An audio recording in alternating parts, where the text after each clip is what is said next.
মূল জায়গা হচ্ছে ফিলিস্তিন। শেষ জামানার সবচেয়ে ইম্পর্টেন্ট জায়গা হচ্ছে প্যালেস্টাইন। শেষ জামানার যত বড় বড় ঘটনাগুলো ঘটবে, ইমাম মাহাদির আগমন, মুসলিম বাহিনীর বিজয়, জেরুজালেম পুনরুদ্ধার, ইসলামিক খেলাফত প্রতিষ্ঠা, ঈসা আলাইহিস সালামের আগমন, সব ওই জায়গাকে কেন্দ্র করে। সব কিছুই ওখানেই দাজ্জাল বের হবে, দাজ্জালকে আবার মারাও হবে সেখানে, সব কিছু ওখানে। কিন্তু ওই দিক থেকে মুসলিমদের দৃষ্টি ফোকাস করে অন্যদিকে সরিয়ে দেওয়া হচ্ছে। ফিলিস্তিনিদেরকে দেখলে গুলি মেরে দিতে বলা হয়েছে, দেখেছেন? দেখেন নাই?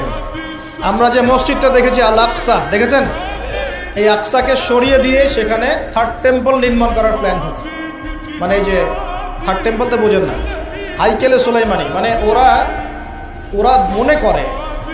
মনে করে যে তারা বানু ইসরাইল। একটু বোঝেন, ওরা মনে করে যে ওরা বানু ইসরাইল, আসলে ওরা বানু ইসরাইল নয়, ওরা হচ্ছে ইউরোপিয়ান জিউস।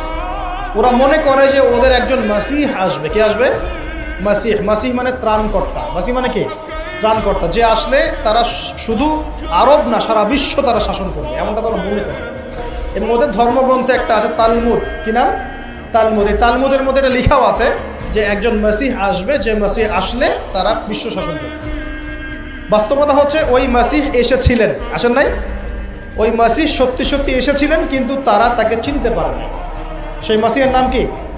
নবী ঈসা আলাইহিস সালাম। আমরা বলি না মাসিহ ইবনে মারইয়াম, আমরা বলি না ঈসা আলাইহিস সালামকে আল্লাহর মাসিহ না, ত্রাণকর্তা।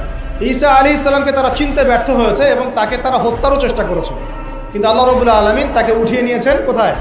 আল্লাহর কাছে।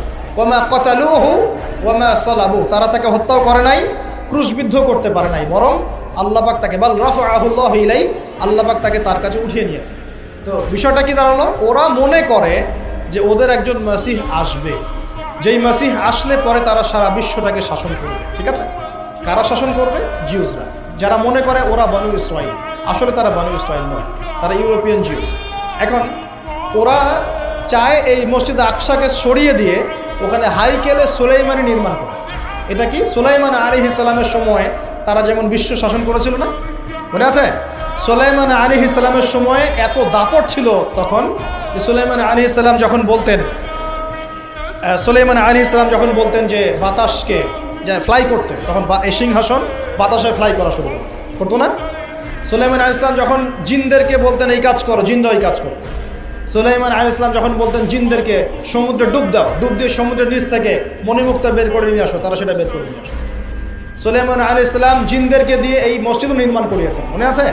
ওই যে লাঠির মধ্যে ভর দিয়ে তিনি দাঁড়িয়েছিলেন এবং লাঠি জমিনের পোকা খেয়ে ফেলেছিল। আর সুলাইমান আলাইহিস সালাম তখনই কিন্তু ইন্তেকাল করেছেন।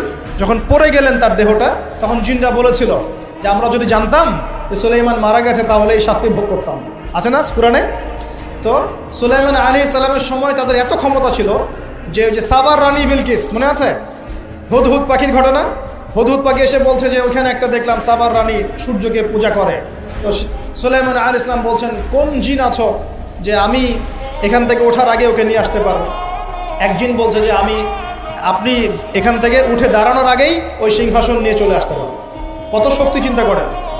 তো সুলাইমান আলাইহিস সালাম বলছেন এতে হবে না। আরেকজন জিন যার কাছে কিতাবের জ্ঞান ছিল, মানে সে আলেম ছিল, সে বলছে যে আপনার উঠতে হবে না,